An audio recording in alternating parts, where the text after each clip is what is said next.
हरे कृष्णा। सही भक्तों का स्वागत है आज की भगवत गीता क्लास में।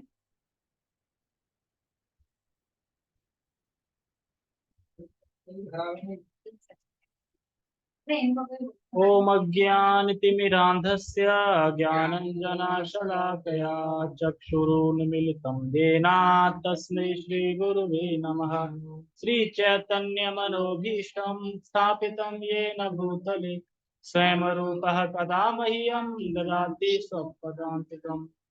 वन्देऽहं श्रीगुरो श्रीयुतापदकमलं श्रीगुरून् वैष्णवांश श्रीरूपं साग्रजातं सहगण रघुनाथान्वितं तं सजीवम् साद्वैतं सावधूतं परिजनसहितं कृष्णचैतन्यदेवं श्रीराधा कृष्णपादान् सहगण ललिता श्रीविशाखान्विषां च। हे कृष्ण करुणा सिंधु दीनबंधो जगतपते गोपेश गोपिका कांता राधा कांता नमस्ते। तप्त कांचन गौरांगी राधे वृंदावनेश्वरी वृषभानुसुते देवी प्रणमामि हरि। वाञ्छाकल्पतरुभ्यश्च कृपा सिन्धुभ्यैव च पतितानां पावनेभ्यो वैष्णवेभ्यो नमो नमः। जय श्री कृष्ण चैतन्य प्रभु नित्यानंद श्री अद्वैत गदाधर श्रीवासादि गौर भक्त वृंद। हरे कृष्णा कृष्णा कृष्णा हरे हरे हरे राम राम राम हरे हरे रामाय रामभद्राय रामचंद्राय वेदसे रघुनाथाय नाथाय सीताय ते नमः। नमां विष्णुपादाय कृष्णपृष्ठाय भूतले श्रीमते भक्तिवेदान्ता स्वामिनि इति नामिने। नमस्ते सारस्वते देवे गौरवाणी प्रचारिणे निर्विशेष शून्यवादी पश्चात देशतारिणे। हरे कृष्णा। जगत गुरु श्रील प्रभुपाद की जय। श्रीमद् भगवद गीता की जय। तो हम भगवद गीता स्टार्ट कर रहे हैं। स्टार्ट करने से पहले सबको पता है कि प्रश्न किए जाते हैं, तो हम प्रश्न ये पूछेंगे कि क्या चल रहा था। यानी भगवान ने भगवद गीता के 15वें अध्याय में श्लोक क्रमांक 3 और 4 में क्या बताया, तो हमने पीछे पढ़ा था। बताइए। जूम से भी बता सकते हैं, हाथ उठाओ तो मैं अनम्यूट कर दूंगा। क्या टीवी?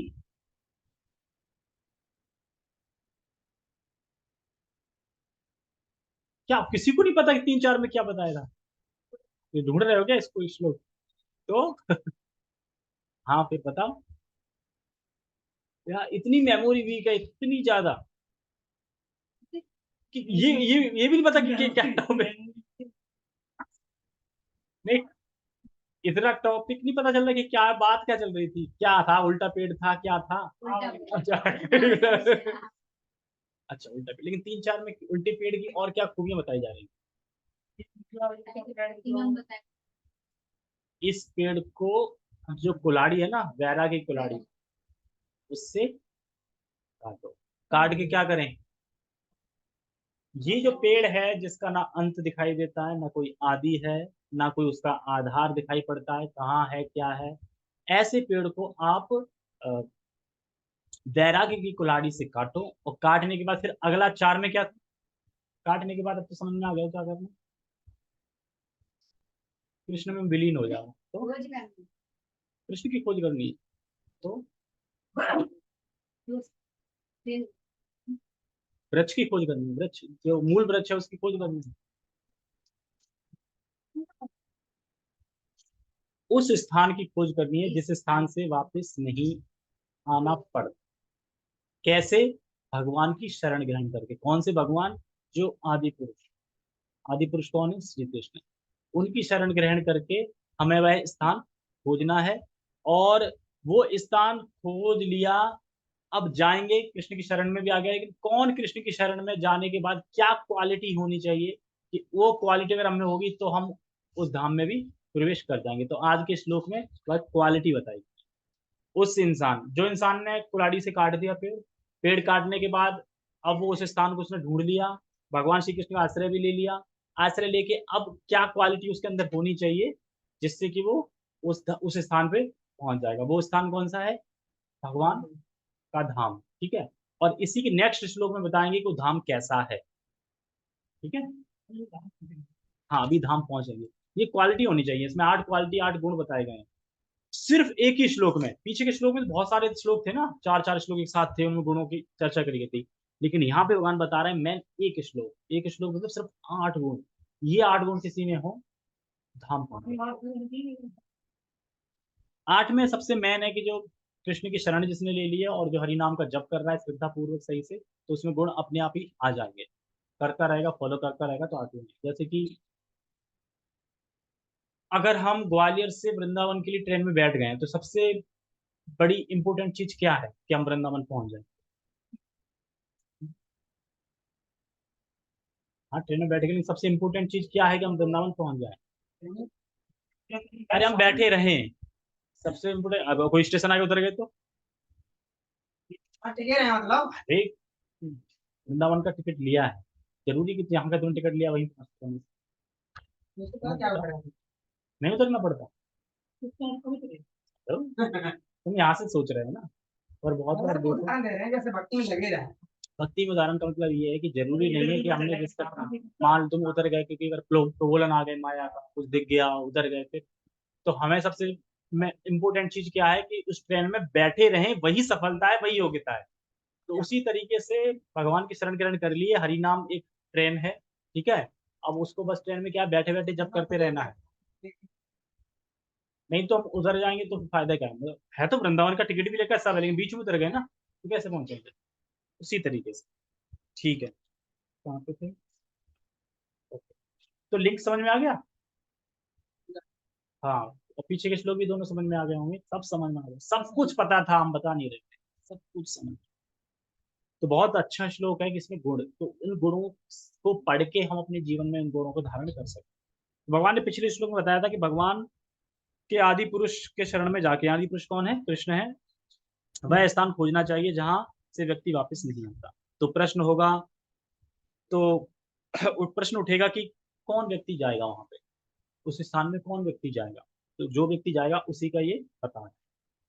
तो एक ही श्लोक में ये सारे गुण बताए जा रहे हैं। ध्यान पूर्वक पहले हम श्लोक का उच्चारण करते हैं। निर्माण मोहाजित संग दोषा, अध्यात्म नित्या विनिवृत्त काम, वंदे विर्मुक्ता सुख दुख संगे, गच्छन्ति मूढ़ा पदम अव्यम ततः, निर्माण मोहाजित संग दोषा, आध्यात्म नित्या विनिवृत्त काम, द्वंद्वैर्विमुक्ता सुख दुख संगे, गच्छन्ति मूढ़ः पदमव्यहं ततः, निर्माण मोहाजित संग दोषा, आध्यात्म नित्या विनिवृत्त कामा, द्वंद्वैर्विमुक्ता सुख दुख संगे, गच्छन्त्यमूढ़ा पदमव्यम ततः। कोई बोलना चाहे। हाँ, कोई श्लोक बोलना चाहे। नहीं बोलना चाहे, बोलो। इतना तेज कि यहाँ पे आवाज आ रहा है, लोग बोलो।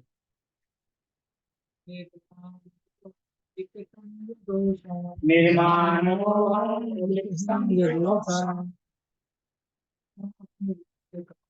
आद्यात्म नित्या विनिवृत्त कामा, सुख दुख संगे,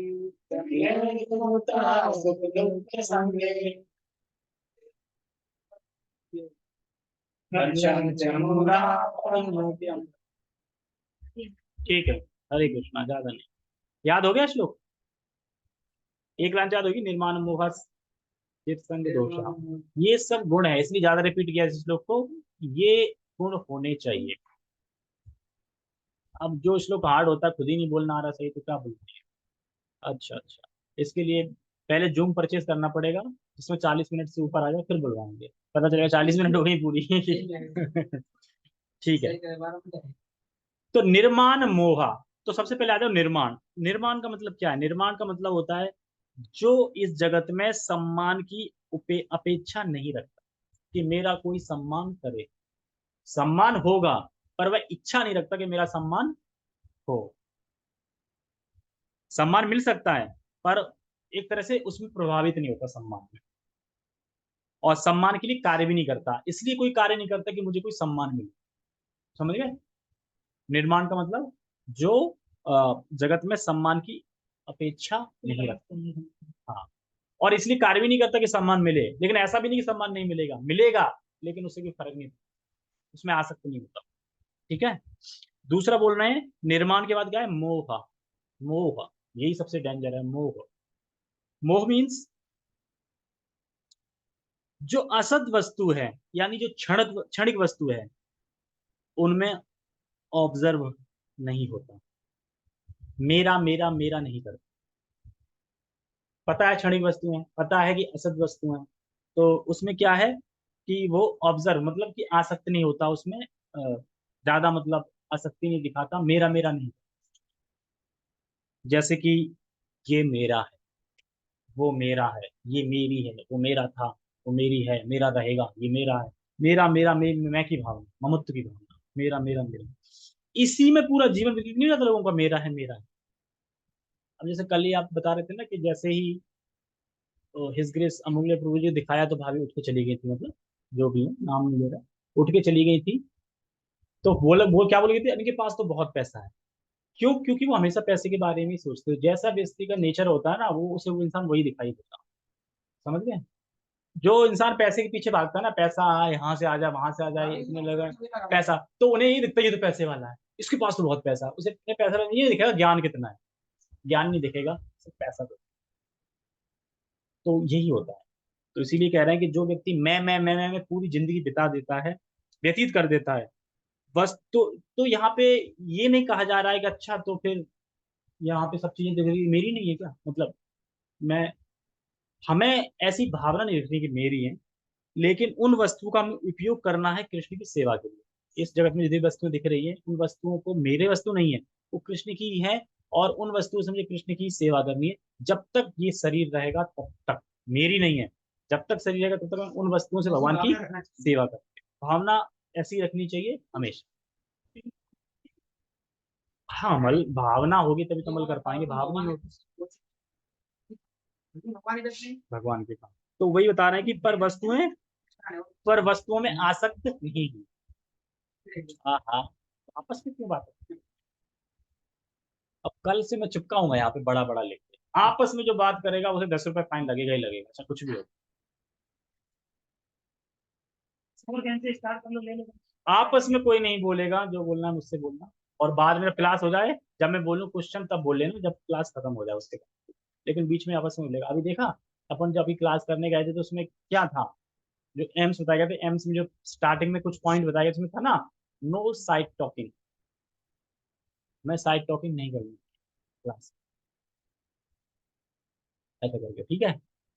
समझ गए? जो पूछना है पूछो, हाथ उठा दो। हाँ, जब हम इन चीजों को फॉलो करेंगे तो हम बड़ी क्लास में फॉलो करेंगे, तो छोटी क्लास है, कोई क्लास नहीं है, ठीक है? अगर हमें यहाँ अगर अच्छा हुआ तो फिर हम आगे भी वहां भी सही बैठेंगे, ठीक है? और यहाँ भी बोल रहे तो हो सकता है कि आदत बन जाएगी तो वहां भी बोल पड़े, ठीक है? ऐसा हो जाता है। तो समझ में आया मोह मतलब?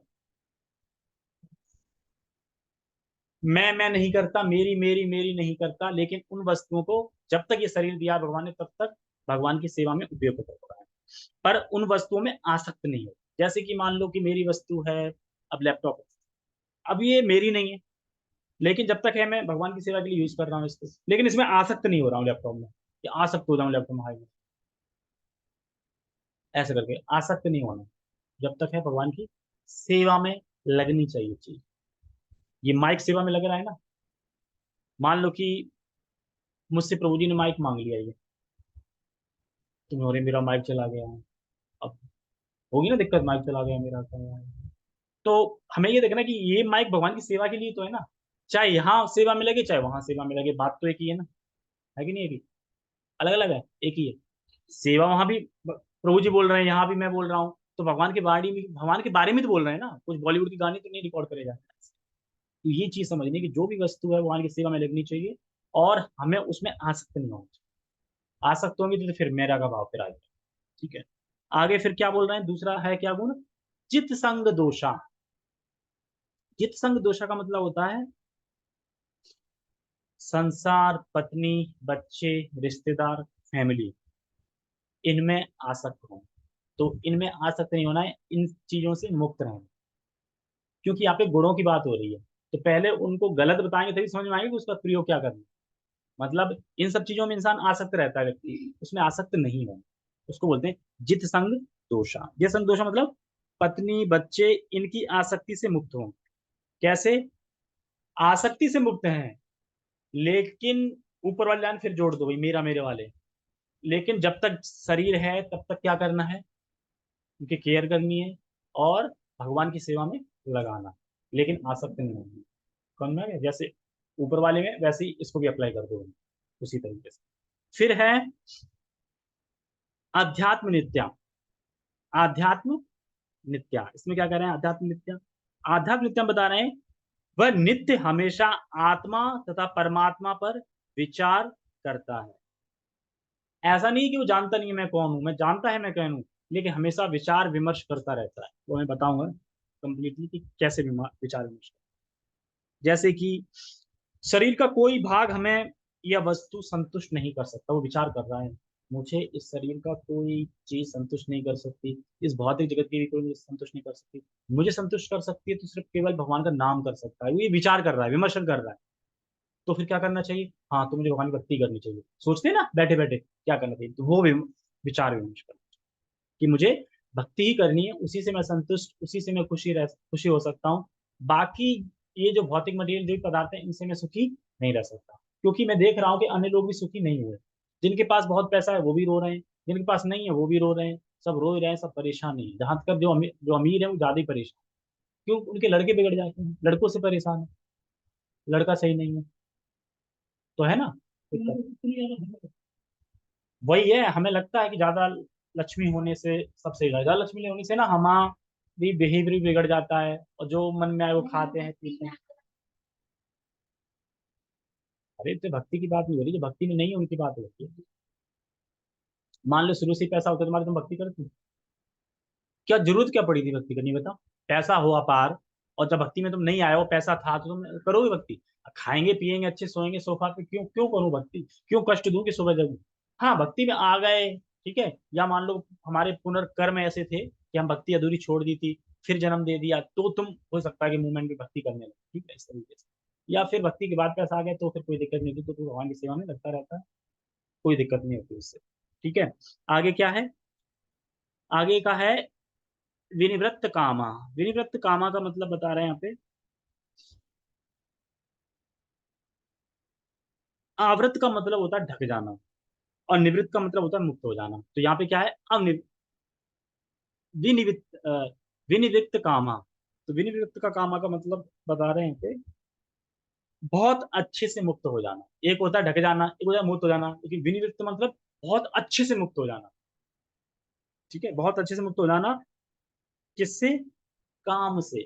काम है ना, ये काम, काम ऐसा क्रोध ऐसा, काम ही तो रजोगुण होता है ना, रजोगुण से तो काम स्टार्ट होता है, काम मतलब रजोगुण। तो काम से मुक्त हो जाना, काम मतलब अपने इंद्र प्रीति के लिए कार्य ना करके हमें कृष्ण की प्रीति के लिए कार्य करना। समझे, अपनी इंद्र तृप्ति के लिए, अपने इंद्र प्रीति के लिए कार्य ना करके हमें कृष्ण की प्रीति के लिए कार्य करना, इसको बोलते हैं काम से मुक्त। हम जो भी कार्य कर रहे हैं कृष्ण की संतुष्टि के लिए। ठीक है, तो वही बता रहे हैं, तो जब तक हम भक्ति नहीं करेंगे हम सुखी नहीं रह सकते। तो इस विचार विमर्श से इसको बता दिया। आप इसमें नोट किया जाए कितने गुण बता रहे हैं भगवान उस भक्त में होने चाहिए कि जो मेरे धाम आ जाए। 8 गुण बताए गए हैं। सबसे पहले निर्माण, फिर मोहा, फिर जित संग दोषा, उसका आध्यात्म नित्यता, उसका विनिवृत्त कामा, और उसका द्वंद। अच्छा अभी पूरा नहीं हुआ ना, हाँ मैं बता लगा पूरा नहीं हुआ अभी, अभी 2 ही लाइन हुई है ना। है, पता भी था कि नहीं? मैंने जब गुण स्टार्ट करें द्वंद द्वंद के बारे में बताएंगे। ठीक है, फिर आगे है द्वंद विमुक्ता। द्वंद समझते, द्वंद डुअलिटी। भगवान कहते हैं कि ये जो मैंने संसार बनाया है ना, ये द्वंद से भरा पड़ा है।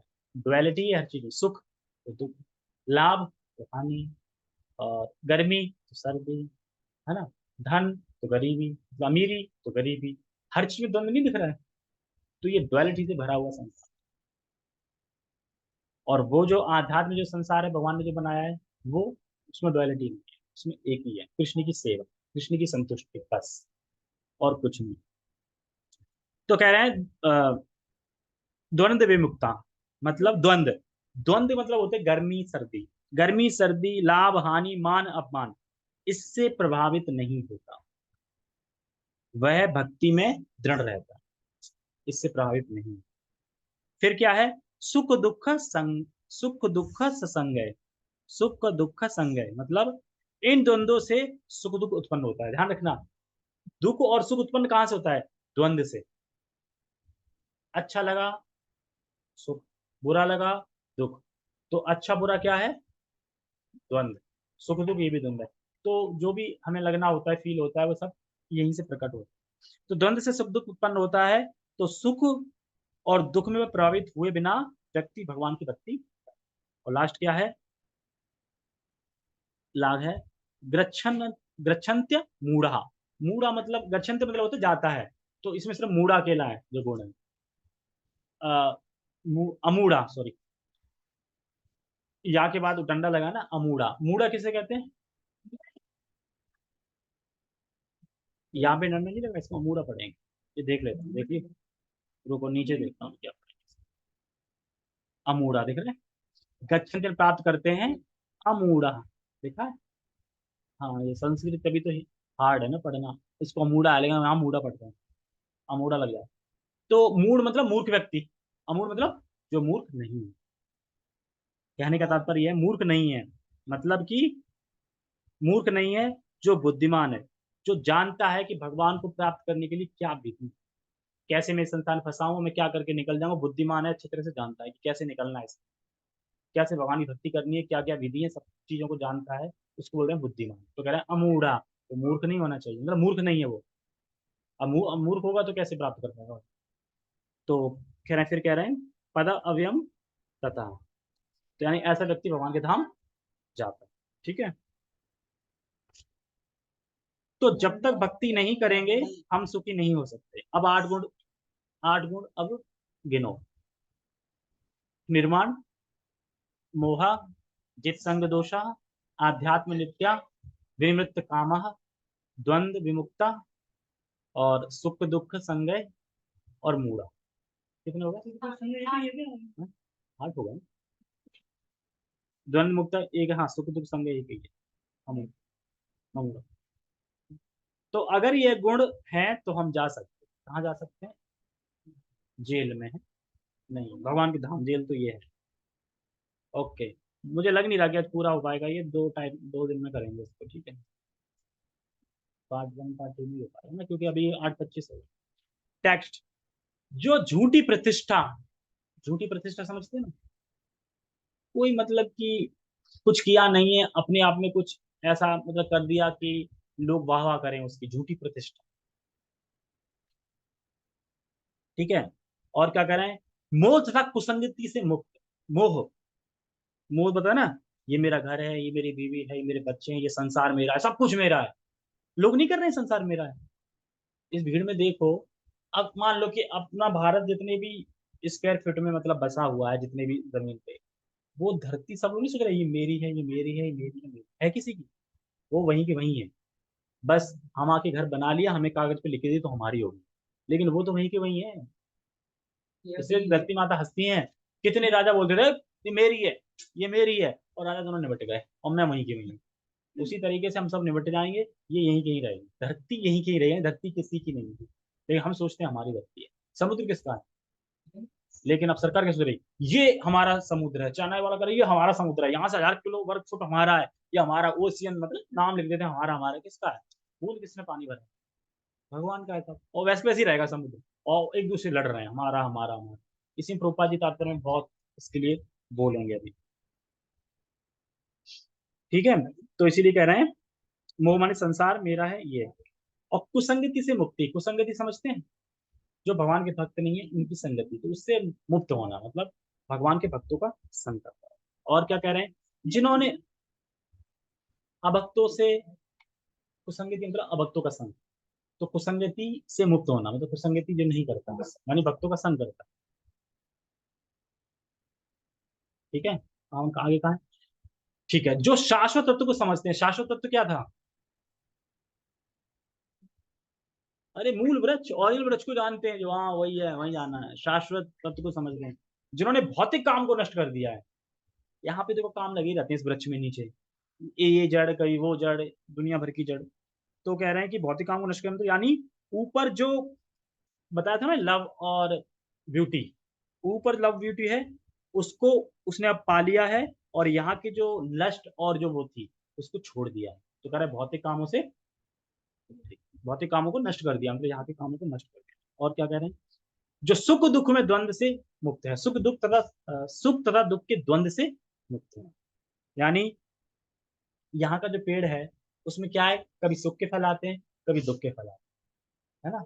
तो एक कभी सुख का फल खाता है, कभी दुख का फल खाता है, लेकिन वहां जो पेड़ है वो कैसा है, उसमें सिर्फ सुख के ही फल आते हैं, वहां पे दुख के फल है ही नहीं, वहां पे फल ही फल है, अच्छे फल। तो ऐसा स्थान, तो ऐसे स्थान में एंट्री करने की क्या योग्यता है, यही सारी योग्यता है। ठीक है, शाश्वत मतलब धाम प्राप्त करते, और आगे क्या कह रहे हैं इसमें, और जो मोह रहित होकर परम पुरुष के शरणागत होना चाहते हैं, वे उस शाश्वत राज्य को प्राप्त कर, राज्य मतलब कौन सा राज्य, भगवान का धाम, राज्य मतलब भगवान का।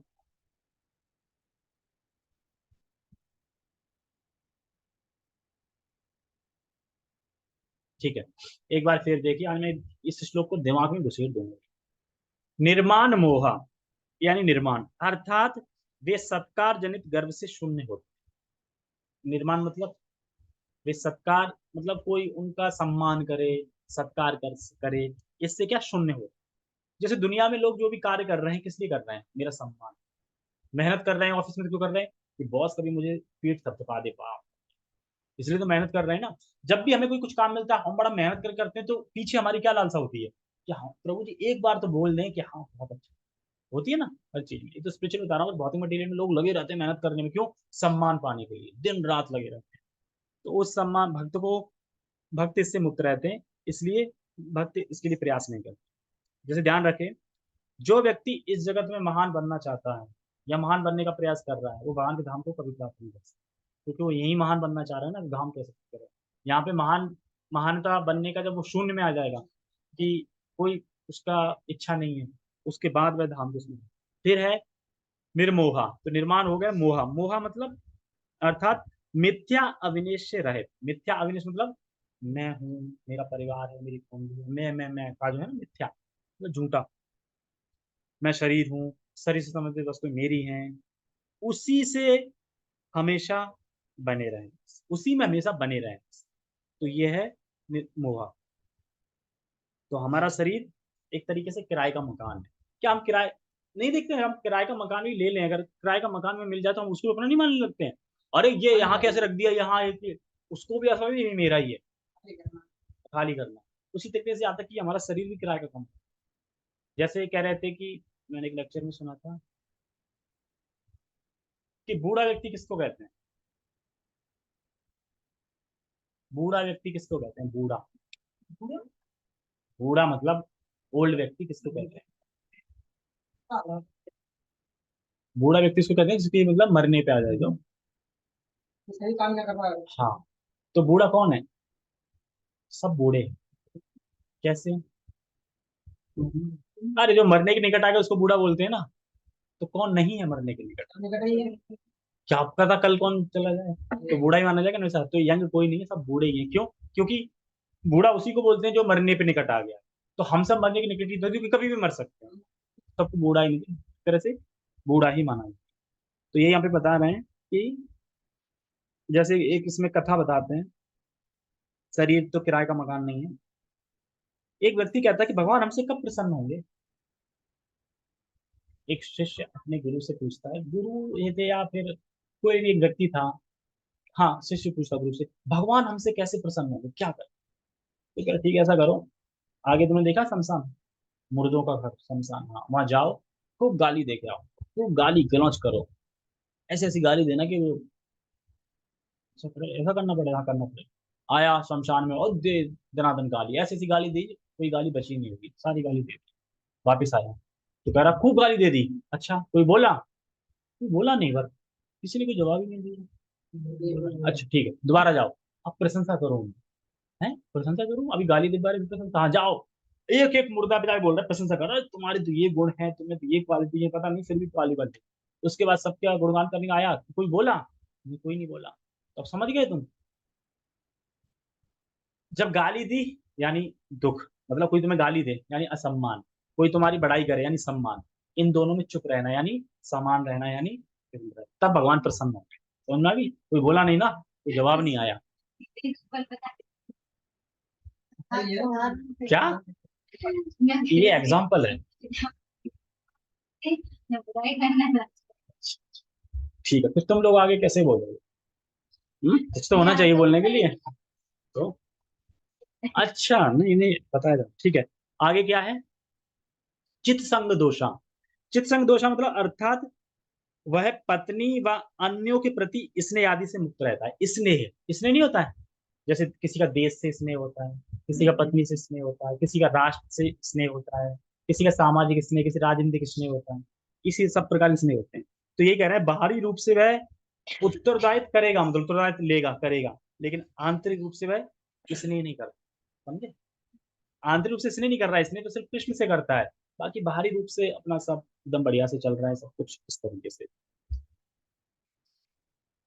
चिट्ठी कहाँ से आ गई? ठीक है, अगला क्या है?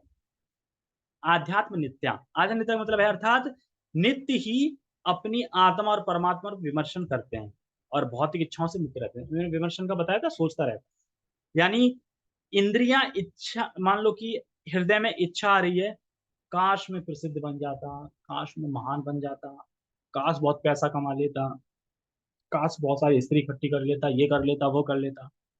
अब ये सब इच्छाएं आ गई, अब इस इच्छा को विमर्शन के द्वारा वो खत्म करो। क्या विमर्शन करे?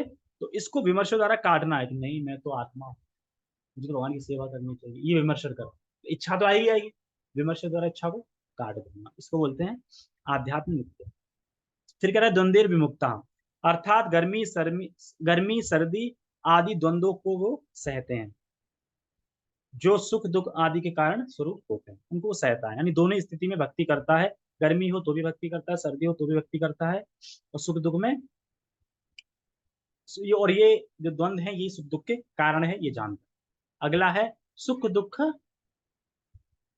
अमूढ़ा, सॉरी अमूढ़ा, अमूढ़ा मतलब था जो भगवान की शरण में जाने की विधि को जानने वाले होते हैं, यानी ये सारी चीज धीरे धीरे धीरे धीरे, ऐसा नहीं ये सारे गुण एकदम आ जाएंगे, धीरे धीरे करते जाएंगे तो एक के बाद एक के बाद एक के बाद एक गुण सारे। क्योंकि भक्त मूर्ख नहीं होता, मूर्ख नहीं है, जानते हैं कि भक्ति करके हम धाम जाते हैं, तो वो अपनी बीमारी को समझते हैं और उसकी दवा यानी भगवान का विज्ञान भी समझते हैं, यानी ज्ञान और विज्ञान, भगवान ज्ञान हो गया, विज्ञान मतलब प्रैक्टिकल, प्रैक्टिकल समझते हैं।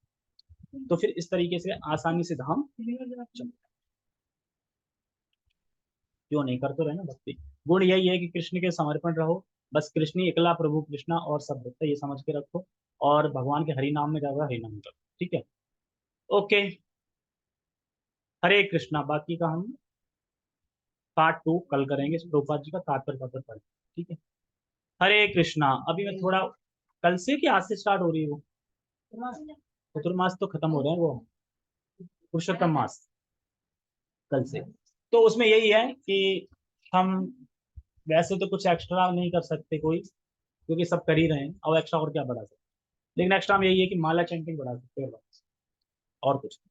माला चैंटिंग बढ़ा सकते हैं, माला चैंटिंग नहीं बढ़ा सकते तो एक दिन खाना कम कर दो और कम कर दो, जैसे मान लो तुम्हारी,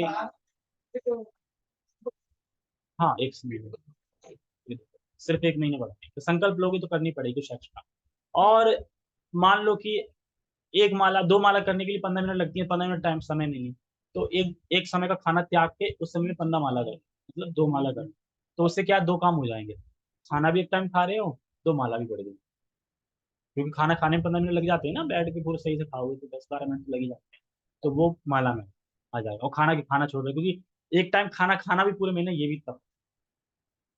लेकिन सबसे ज्यादा अच्छा जो तब बताया गया, डोनेट भी कर सकते हैं, ज्यादा अच्छा तब बताया गया वो हरिनामी बताया, क्योंकि इसमें बहुत ज्यादा लाभ मिलता है। जैसे 1 रुपए का 1 करोड़ रुपए मिलता है।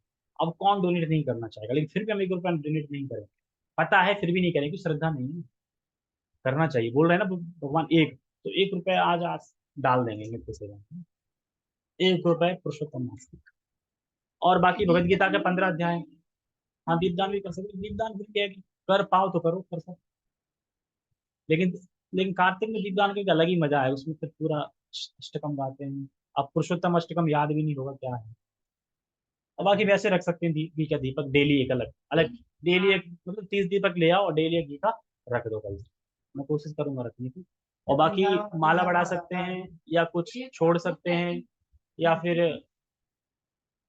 वगैरह वगैरह, ठीक है। मैं वीडियो लिंक उसमें डाल दूंगा, देख लेना। हरे कृष्ण। जगत गुरु शील प्रभुपाद की जय, श्रीमद् भगवद गीता की जय, निताई गौर प्रेमानंद। हरे कृष्ण।